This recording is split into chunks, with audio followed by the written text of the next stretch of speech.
Hello everyone, મારી ચેનલમાં તમારું હાર્દિક સ્વાગત છે। આ પાર્ટ 2 માં આપણે 20 મહત્વપૂર્ણ એમસીક્યુ એનસીઈઆરટી કોન્સેપ્ટ સાથે સિમ્પલ એક્સપ્લેનેશનમાં સોલ્વ કરીશું। આ એવા પ્રશ્નો છે જે બોર્ડમાં વારંવાર પૂછાય છે। ચાલો હવે વાત કરીએ પ્રશ્ન નંબર 21 વિશે। નીચેનામાંથી કઈ પ્રક્રિયા સંયોગીકરણની પ્રક્રિયાનું ઉદાહરણ છે? ફર્સ્ટ ઓપ્શન છે 2AgCl, રાઇટ એરોમાં 2Ag2 plus Cl2, CO plus H2O, right arrow CaOH twice. Third option છે FeC plus CuSO4, right arrow FeSO4 plus Cu। D option છે P2BbNO3 twice, right arrow 2PbO4NO2 O2 plus O2। બરાબર। જો જ્યારે પણ બે કે તેથી વધુ પ્રક્રિયકો એકબીજા સાથે જોડાઈ અને ખાલી એક જ નીપજ બનાવે, નીપજ કેટલી બનાવે છે તો કે એક જ નીપજ જ્યારે બનાવે તો એ પ્રક્રિયાને આપણે સંયોગીકરણ કહેવામાં આવે છે। બરાબર। તો ઉદાહરણ કયું છે આમાં સંયોગીકરણનું? એક જ જોવામાં જઈએ તો આપણે જવાબમાં કયો આવે છે? ખાલી એક જ ઉદાહરણ બચે છે, જે ઓપ્શન નંબર બી સાચો છે, કારણ કે એમાં એક જ આપણને નીપજ મળે છે। બરાબર। હવે આગળ વાત કરીએ પ્રશ્ન નંબર 22 વિશે।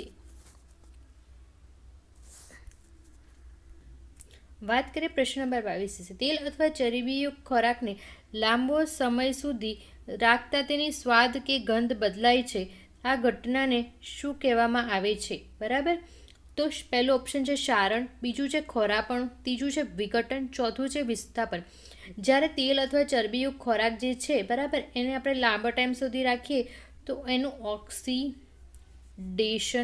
થાય છે। બરાબર। ઓક્સિડેશન એટલે O2 સાથે મળી અને પછી ઓક્સિડેશન કરે છે, તો એનો સ્વાદ પછી છે ને ખોરું થઈ જાય છે, ખરાબ થઈ જાય છે। બરાબર।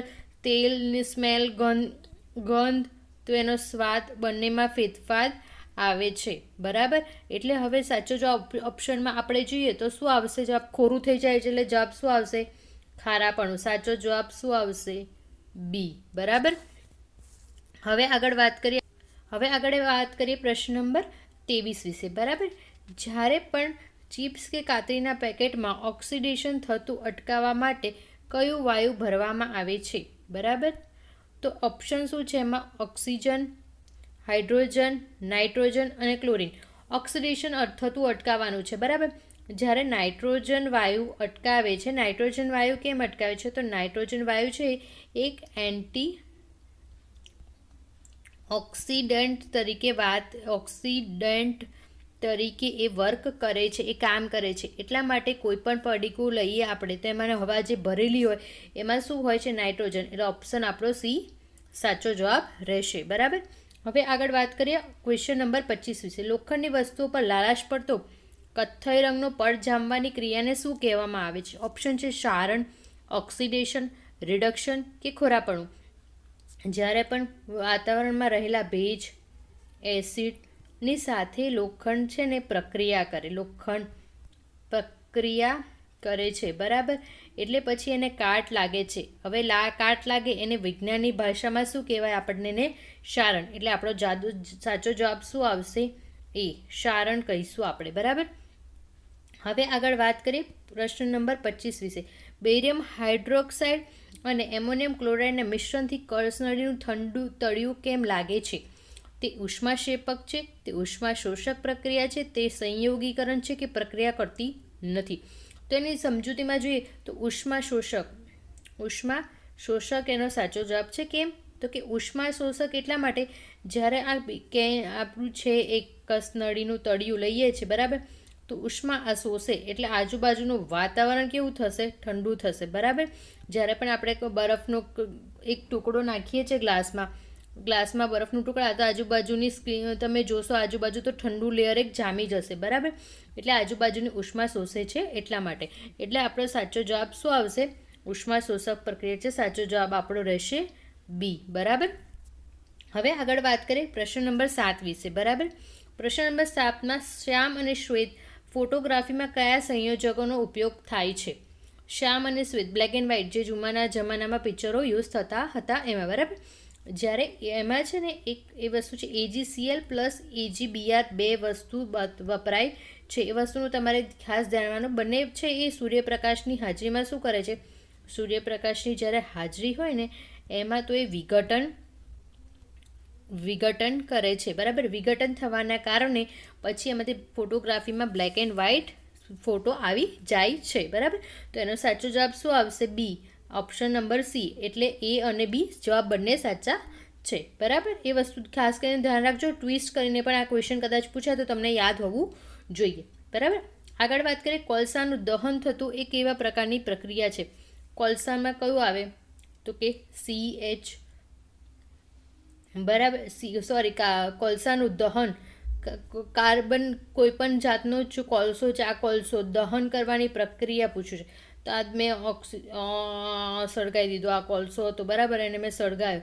તે કેવી પ્રકારની પ્રક્રિયા છે?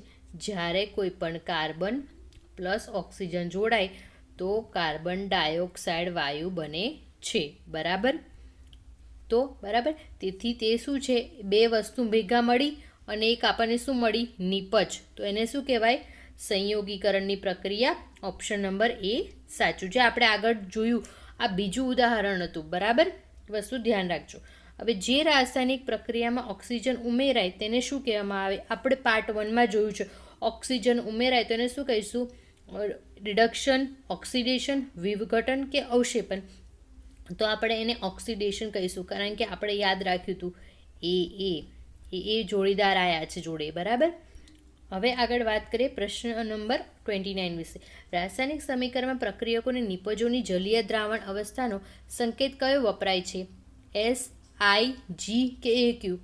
તો હંમેશા એને જલીય દ્રાવણને છે ને એક્વિયસ તરીકે કહીએ છીએ. આપણે એક્વેરિયમ વાપરીએ તો એનું શોર્ટ ફોર્મ શું છે? AQ. તો સાચો જવાબ શું આવશે? આપણો ઓપ્શન નંબર ડી. સાચો જવાબ આપણે આવશે ઓપ્શન નંબર ડી, બરાબર. 11મા પ્રશ્ન વિશે વાત કરીએ. પ્રકાશ સંશ્લેષણની પ્રક્રિયા માટે શું જરૂરી છે? પહેલો ઓપ્શન છે સૂર્યપ્રકાશ, બીજું ક્લોરોફિલ, ત્રીજું કાર્બન ડાયોક્સાઇડ અને પાણી, ચોથું આપેલ તમામ. આ બધું જ જરૂરી છે. એના વગર કેવી રીતે વનસ્પતિ પ્રકાશ સંશ્લેષણ કરશે? તો જવાબમાં શું આવશે? સાચો આપેલ તમામ. ડી ઓપ્શન આપણો સાચો પડશે, બરાબર. હવે આગળ વાત કરીએ પ્રશ્ન નંબર 31 વિશે, બરાબર. જે રાસાયણિક પ્રક્રિયામાં હાઇડ્રોજન ઉમેરાય અને ઓક્સિજન દૂર થાય એ પ્રક્રિયાને શું કહેવામાં આવે છે?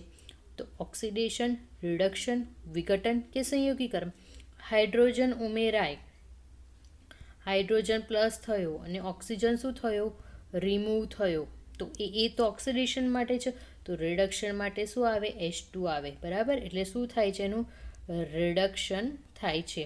એટલે સાચો જવાબ શું આવશે? ઓપ્શન નંબર બી, બરાબર. ઓપ્શન નંબર બી છે એનો સાચો જવાબ છે, બરાબર. આગળ વાત કરીએ ક્વેશ્ચન નંબર 32 વિશે, બરાબર. જ્યારે CuOની પ્રક્રિયા H2O સાથે થાય ત્યારે કઈ નિપજ મળે છે? બરાબર. આ સૂત્ર લખ્યું છે આપણને, બરાબર. તો CuO પ્લસ H2. તો આપણને નિપજમાં શું મળશે? ઓપ્શન છે Cu, Cu2O, CuOH ટ્વાઇસ કે CuSO4. તો આ એક રેડોક્સ પ્રક્રિયા છે. કેવી? રેડોક્સ. રેડોક્સ પ્રક્રિયા એટલે જેમાં ઓક્સિડેશન અને રિડક્શન બંને થતું હોય, બરાબર. આમાં રિડક્શન કોનું થશે? તો કે CuSO4નું રિડક્શન થાય છે, કારણ કે આની નિપજ તરીકે પછી એ મળે છે, બરાબર. એટલા માટે એનું રિડક્શન થાય છે, બરાબર. સોરી મારી ભૂલ થઈ. આ નહીં આવે. સોરી હા, ભૂલ થઈ. હા, Cu પ્લસ H2, બરાબર. Cu પ્લસ H2 છે એટલે સામે શું મળશે? આપણને Cu મળશે, કારણ કે જેમાં કોપર ઓક્સાઇડ જે છે, કોપર ઓક્સાઇડ એનું પછી રિડક્શન થઈને આપણને શું મળશે? કોપર મળશે. એ આખું ફોર્મ્યુલા હું લખવા જઈશ CuSO4 ને વાળું તો પછી એનું એ રહે નહીં, બરાબર. CuO2 વાળું આખું ફોર્મ્યુલા લખવાની કોઈ મારે અહીંયા જગ્યા નથી. એટલે ઓપ્શન શું આવશે? Cu. કારણ કે પૂછ્યું છે ત્યારે નિપજ કઈ મળે છે. મેઇન આપણને નિપજ પૂછ્યું છે Cu પ્લસ H2O સાથે વર્ક કરે ત્યારે, બરાબર. એટલે સાચું જવાબ શું આવશે? Cu આવશે, ઓપ્શન નંબર એ, બરાબર. વાત કરીએ આગળના સમીકરણ વિશે. નીચેનામાંથી કયું સમીકરણ સંતુલિત છે? H2 plus O is equal to H2O, બરાબર. આમાં હું ઓપ્શન તમે જોઈ લો, બી ઓપ્શન, સી ઓપ્શન કે ડી ઓપ્શન, કારણ કે હું બોલવા જઈશ તો તમને સમજ નહીં પડે, બરાબર.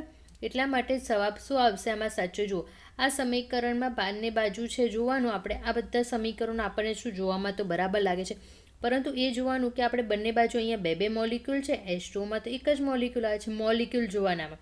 બીજા ઓપ્શનમાં કેટલા છે, Mg એક જ છે, O2 બે છે, પણ સામે O2 કેટલો આવે છે, એક જ આવે છે, તો એક જ આવે છે, તો એ પણ જવાબ સાચો નહીં પડે. જ્યારે થર્ડ ઓપ્શનમાં Zn એક જ છે, તો હા એક જ છે, H2 બે છે, તો હા H2 પણ સામે બે છે, બરાબર, અને SO4 પણ બે છે, તો અહીંયા પણ SO4 બે છે, બરાબર. એટલે જોવાનું કે આપણો કયો ઓપ્શન સાચો પડ્યો, ત્રીજો.